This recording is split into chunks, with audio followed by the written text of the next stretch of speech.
Ибрахим келісімі.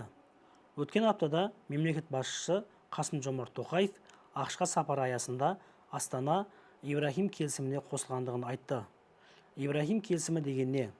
Ибрахим келісімі ақш бастамасымен 2020 жылы қабылданған тарихи дипломатиялық жоба.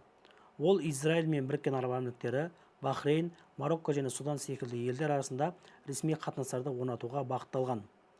Бастаманың басты мақсаты Таяу Шығыс аймағында тұрақтылықты орнатып, экономикалық серіктестікті дамыту. Мені қызықтырған жайт, келісімнің аты неге Ибрахим деп аталды?